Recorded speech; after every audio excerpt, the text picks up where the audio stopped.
নমস্কার বন্ধুরা, আমার একটা টিপসের ভিডিওতে তোমাদের সবাইকে স্বাগত।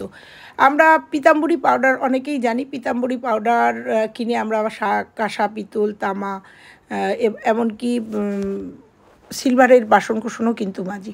তো আজকে তোমাদের এমন একটা পাউডার বানিয়ে বাসন মাজা দেখাবো। এই দেখো, সমস্ত বাসন আমি মেজে ফেলেছি। এমন একটা পাউডার বানাবো, কারণ পিতাম্বরী পাউডারের অনেক দাম। তাই পিতাম্বরী পাউডারের মতো এমন একটা পাউডার বানাবো, যে পাউডার দিয়ে আমাদের তামা, পিতল, কাঁসা যেগুলো আমাদের ঘরে থাকে, ঠাকুরের বাসন এবং যে কোনো কাচের বাসন বা সিলভারের বাসন আমরা অনায়াসে কিন্তু মেজে নিতে পারবো এবং একদম পরিষ্কার চকচকে হয়ে যাবে। এবং অন ক্যামেরায় তোমাদের দেখিয়ে দেবো। তো দেখো, এখানে কিছু তামা, পিতল, কাঁসার বাসন নিয়েছি, আর সেগুলো কি পরিমাণ নোংরা হয়েছে তোমরা দেখতে পাচ্ছ, কালার চেঞ্জ হয়ে গেছে। সেগুলোকে একদম সুন্দর করে পরিষ্কার করে নেবো। তার সঙ্গে ঠাকুরের বাসন নিয়েছি, যেগুলো ঠাকুরের বাসন এগুলো একটু আলাদা নিয়েছি। ওটা রান্নার বাসন, আর ঠাকুরের বাসন আলাদা আলাদা করে তোমাদের দেখাবো। এমন একটা পাউডার বানিয়ে দেখাবো যে পাউডারে এই সব সলিউশন একসাথে হয়ে যাবে এবং আমাদের অনেকটা সাশ্রয় হবে। তো চলো দেখা যাক। প্রথমে একটা বাটি নিয়ে নিয়েছি, আর বাটির মধ্যে নিয়ে নেবো আমি 1 কাপ ময়দা। এইবার তোমরা একটা মেজারিং কাপের একটা কাপই নেবে, সেই কাপের অনুযায়ী ময়দা নেবে। ময়দা বা আটাও নিতে পারো। অনেক সময় আমাদের আটা বা ময়দা অনেক সময় পোকা ধরে যায়, বাতিল করে ফেলে দিতে হয়। সেই ময়দা বা আটা নিলেও কিন্তু হবে। তো আমি এখানে 1 কাপ ময়দা নিয়ে নিয়েছি, কারণ এই ময়দাটা আমার বাতিল হয়ে গেছে, তাই ময়দা নিয়েছি। তোমরা আটা নিতে পারো। আর নেব 1 কাপ লবণ। যে লবণ আমরা রান্নার যে খাবার লবণ, সেই লবণ নিয়ে নেব। মনে রাখতে হবে, এই মাপগুলো কিন্তু একদম ঠিক করে রাখতে হবে। আর আমি যেটা বানাবো সেটা আমার প্রায় 1 মাস ধরে চলে যাবে। তোমরা এইভাবে যদি এরকম পাউডার, পিতাম্বরীর সাবস্টিটিউট পাউডার বানিয়ে রাখো, তাহলে কিন্তু অনেকটাই সুবিধা হয়। নিয়ে নেবো একটুখানি সার্ফ। আমার এখানে সার্ফ এক্সেলের 10 টাকার একটা প্যাকেট আছে, সেখান থেকে ঢেলে নেবো। তোমরা চাইলে যে কোনো ডিটারজেন্ট নিতে পারো, ঘরে তোমাদের যে সার্ফ আছে সেই সার্ফ তোমরা নিতে পারো। নিয়ে নেবো। আর নিয়ে নেবো এখানে যেটা নেব সেটা হচ্ছে সাইট্রিক অ্যাসিড। এই সাইট্রিক অ্যাসিড যে কোনো মুদিখানা দোকানে পাওয়া যায়। এখানে 20 টাকার সাইট্রিক অ্যাসিড আছে, আমি এখানে হাফটা নেব, অর্থাৎ 10 টাকার মতো সাইট্রিক অ্যাসিড নেব। আর এই সাইট্রিক অ্যাসিডটা কিন্তু অন্য একটা ছোট কাপে নেব, মানে যে মেজারিং কাপ নিয়েছিলাম তার অর্ধেকটা নেব হচ্ছে এই সাইট্রিক অ্যাসিড। এই জিনিসগুলো নিলে আমরা একদম পিতাম্বরীর মতো কাজ করবে। পিতাম্বরীর অনেক দাম। তো এরকমভাবে আমরা যদি বানিয়ে রাখি, তাহলে তোমরা দেখবে যে কতটা সুন্দর আমরা যে কোনো জিনিস পরিষ্কার করতে পারি। তো দেখো, সমস্ত জিনিসগুলোকে আমি একটা মিক্সিং বলে নিয়ে নেব, কারণ এই সমস্ত জিনিসগুলো বলে নিলে পরে একদম মিশে যাবে, একদম সুন্দরভাবে আমরা মিশিয়ে নিতে পারবো। তো আমি একবার ঘুরিয়ে নেবো, এটা ঘুরিয়ে নিয়ে ফিরছি। ঘুরিয়ে নিলে এই পুরো এটা পাউডারটা একসঙ্গে মিশে যাবে। তো দেখো, এটাকে আটকে নিয়ে ঘুরিয়ে নিয়ে ফিরছি। ঘুরিয়ে নিয়ে ফেরার পরে তোমাদের দেখিয়ে দেবো এটা কতটা একটা স্ট্রং পাউডার তৈরি হয়ে গেল। তো দেখো, ঘুরিয়ে নিয়ে এসেছি, পুরোটা একটুখানি ব্লেন্ড করে নিয়ে এসেছি। নিয়ে আমি এই পাত্রটার মধ্যে ঢেলে নেবো। তোমরা এই ধরনের পাউডার যদি বাড়িতে করে রাখো, তাহলে অনেক কঠিন বাসনের যে দাগ টাগ সেগুলো কিন্তু অনায়াসে উঠে যায়। বিশেষ করে আমরা তামা, কাঁসা, পিতলের যে বাসনগুলো, সেগুলো কিন্তু ভীষণভাবে বিচ্ছিরি কালার হয়ে যায়। সেগুলো মানুষের সামনে ব্যবহার করতে লজ্জায় পড়তে হয়, দেখতেও খুব বাজে লাগে। তোমরা যদি মনে করো এখানে একটু কালার দেবে, যেহেতু পিতাম্বরীর কালার একটু লালচে ধরনের হয়, তোমরা এখানে একটু কালার লাগাতে পারো। তো আমি একটু তোমাদের দেখিয়ে দিচ্ছি, একটুখানি এখান থেকে নিয়ে আমি জাস্ট একটু কালার মেশাবো। এটা তোমরা স্কিপ করতে পারো, কিন্তু যেহেতু ভিডিও করছি, ভিডিওর স্বার্থে জাস্ট তোমাদের দেখিয়ে দিচ্ছি। এটার কালার এই একটুখানি পাউডারের সাথে মিশিয়ে তোমরা কালারটা এর মধ্যে দিয়ে দিতে পারো, তাতে পিতাম্বরীর অরিজিনাল কালারটা চলে আসবে। তোমরা এখানে যে কোনো ফুড কালার মিশিয়ে নিতে পারো। তো আমার কাছে একটুখানি ফুড কালার ছিল, তা ভাবলাম তোমাদের সঙ্গে এটা শেয়ার করে দিই। অবশ্যই এটা স্কিপ করতে পারো। তো দেখো, মোটামুটি রেডি হয়ে গেছে। রেডি হয়ে যাওয়ার পরে তোমাদের দেখাবো যে এটা কতটা পাওয়ারফুল হয়েছে। দেখো, আরেকটু কালার আমি মিশিয়ে দিলাম, এটা একদম অরিজিনাল পিতাম্বরীর কালার কিন্তু চলে আসবে। তো দেখো, আমি অনেকটা করেছি, এখানে প্রায় 500 মতো পাউডার হয়েছে। এই পাউডারটা কিন্তু আমি একটা কোটোর মধ্যে ভরে রাখবো, আর এটা পাউডারটা দিয়েই কিন্তু আমি যখন আমার এই সমস্ত বাসন মাজবো, তখন কিন্তু এই পাউডারটা আমি ইউজ করব।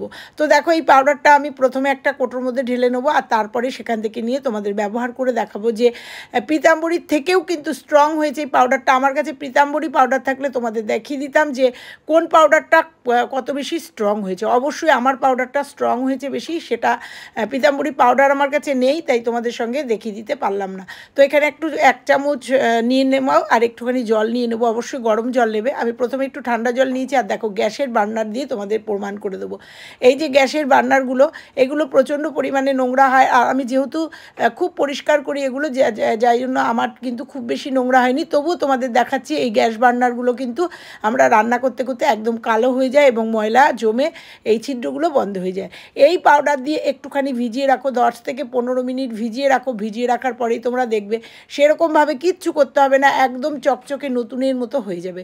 তো দেখো আমি এইটা ভিজিয়ে রাখলাম। এরপরে তোমাদের স্টেপ বাই স্টেপ প্রত্যেকটা বাসন তোমাদের মেজে দেখাবো। এরপরে আমি একটু গরম জল এর মধ্যে দিয়ে দিলাম। গরম জল দিলে এর রিয়াকশানটা খুব ভালো হয়। তো দেখো এই বার্নার দুটো ডুবিয়ে রেখে দিলাম। আমার যেহেতু 3টে বার্নার, আমি আরেকটা বার্নার পরে দেবো। এইবার চলো এই তামার বাসনগুলো দেখাই। তোমরা অনেকেই জানো যে তামার ঘটি বা তামার এই যে বোতল, তামার জগে জল খাওয়া কিন্তু পেটের পক্ষে, শরীরের পক্ষে ভীষণ ভালো। তো আমরা কিন্তু এই তামার বোতলেই জল খাই, আর তামার বোতলে জল খাওয়ার পরে কিন্তু তামার বোতলের কালারটা এরকম হয়ে যায়, দেখতে খুব বাজে লাগে।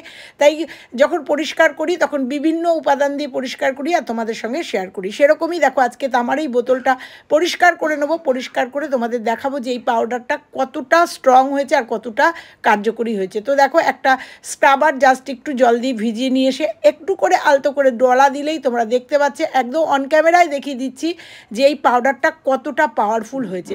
তো দেখো এই পাউডারটা দিয়ে এই পিতলের যে আমার জগটা আছে, পিতলের ইটা আছে, বোতলটা আছে, সবটাই কিন্তু মাখিয়ে রাখবো। মাখিয়ে রাখার পরে তোমাদের 10 থেকে 15 মিনিট বাদে আমি স্টেপ বাই স্টেপ কাজগুলো করব আর তোমাদের দেখাবো যে কতটা আমি পরিষ্কার করতে পারলাম।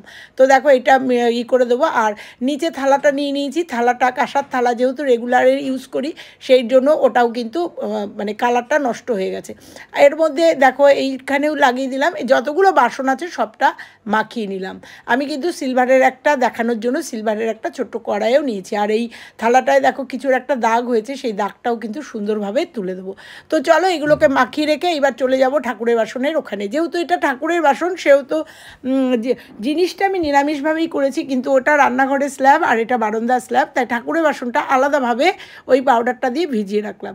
তোমরা ঘটিটার পরিস্থিতি দেখেছো। এবার ঘটিটা আর দুটো, একটা পিতল একটা কাঁসা, ওইটাও ভিজিয়ে রাখলাম। ভিজিয়ে রাখার পরে আবার চলে আসলাম রান্নাঘরে। এইবার তোমরা দেখো একটা স্টিল উল নিয়ে এইবার জাস্ট একটু ডলা দেবো, আর ডলা দেওয়ার পরে তোমাদের সামনে অন ক্যামেরায় তোমরা দেখে নাও যে পাউডারটার কতটা গুণ। এরকমভাবে ডলা দিলেই কিন্তু তোমরা যত কঠিন দাগই হোক না কেন, এই ডলা দিলেই কিন্তু তোমরা দেখতে পাচ্ছ কত সুন্দরভাবে এই যে তামার যে আমার বাসনটা আছে, এই বাসনটা কিন্তু একদম জগটা পরিষ্কার হয়ে যাচ্ছে। এই পাউডার করে তোমরা ঠাকুর ঘরেও রেখে দিতে পারো, কারণ আমাদের ঠাকুরের বাসনও কিন্তু পরিষ্কার করার সময় কাঁসা পিতলের বাসন হয়, বিশেষ করে তামার হয়, তামার ঘটি হয়, সেগুলোও কিন্তু পরিষ্কার করতে অনেকটা বেগ পেতে হয়। এইরকম পাউডার দিয়ে করে নিতেই পারো। শুধু তাই না, তোমরা দেখো আমি সিলভারের বাসনও কিন্তু মানে কড়াইও কিন্তু পরিষ্কার করে নিচ্ছি। এইবার চলো এই যে তামার যে বোতলটা আছে সেই বোতলটাও ডলা দেবো। সব কটা ডলে তোমাদের একদম অন ক্যামেরায় দেখিয়ে দেবো যে কতটা পরিষ্কার হয়েছে আর কতটা পাওয়ারফুল পাউডারটা হয়েছে। তোমরা নিজেরা দেখেই কিন্তু বুঝতে পারছো যে কতটা পাওয়ারফুল পাউডারটা হয়েছে। এরকম পাউডার যদি করে আমরা রেখে দিতে পারি আমাদের। তো চলো পুরো কাজটা করে নিয়ে এসে তোমাদের সামনে দেখাবো। তো এরকম যে কটা বাসন আমি মাখিয়ে নিয়েছি সে কটা বাসনই তোমাদের সামনে মেজে আমি তোমাদের দেখিয়ে দেবো কতটা পরিষ্কার হয়েছে। এদিকে দেখো আমি এই বার্নারগুলোকেও তুলে নিলাম, আর তোমরা দেখতে পাচ্ছ বার্নারগুলো কিন্তু একাই একদম পরিষ্কার হয়ে গেছে।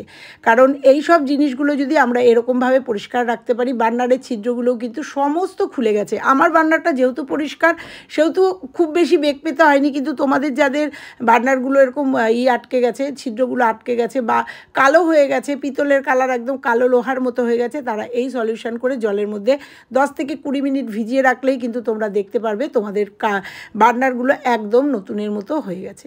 তো এই রকম করে আমরা যদি ছোট ছোট কাজগুলো মানে বুদ্ধি আর কৌশল দিয়ে গৃহিণীরা করি, আমাদের সংসারের অনেক কাজ কিন্তু সুবিধা হয়ে যায় এবং অনেক সাশ্রয় হয়। তো দেখো সবটা ধুয়ে নিয়ে এসেছি, ধুয়ে নিয়ে এসে এইবার তোমাদের অন ক্যামেরায় দেখিয়ে দিচ্ছি যে কতটা পরিষ্কার হয়েছে।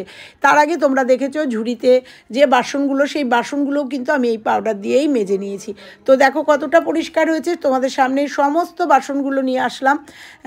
কেমন হয়েছে তার আগে দেখতে দেখতে বলি, কে কোথা থেকে আমার ভিডিওগুলো দেখছো অবশ্যই কিন্তু কমেন্ট করে জানিও। পৃথিবীর কে কোথা থেকে আমার ভিডিওগুলো দেখো তাহলে আমার খুশি হব। কমেন্ট করো কে কোথা থেকে দেখছো। তো দেখো এখানে 3টে বার্নারই ভিজিয়ে দিয়েছিলাম পরে, তো তারপরে তোমাদের সামনে নিয়ে এসে দেখালাম। আমার ভিডিওগুলো যদি উপকার মনে হয় যে তোমরা কিছুটা হলে উপকৃত হচ্ছ, অবশ্যই লাইক কমেন্ট শেয়ার করো এবং চ্যানেলে নতুন হলে চ্যানেলটা সাবস্ক্রাইব করে পাশের বেল আইকনটা প্রেস করে দিও, তাতে আমার সমস্ত ভিডিও সবার আগে তোমরা পেয়ে যাবে। নিজেদের আত্মীয় পরিজনের মধ্যে শেয়ার করে দিও যাতে প্রত্যেকেই উপকারের নিতে পারে।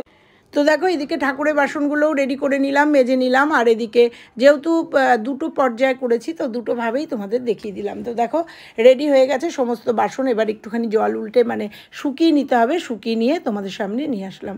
তো এই রকম পাউডার তোমরা বানিয়ে রেখো, মাসের পর মাস এগুলো বানিয়ে রাখলে অনেকটাই তোমাদের সাশ্রয় হবে এবং কোনো বেগ পেতে হবে না। এই তামা পিতল কাঁসা কাঁচ এই অ্যালুমিনিয়ামের বাসনগুলো কিন্তু সুন্দরভাবে আমরা ব্যবহার করতে পারবো, তাতে দেখতেও সুন্দর লাগবে এবং আমাদের কিন্তু কোনো কঠিন মানে ডোলে ডোলে ডোলে ডোলে তুলতে হবে না।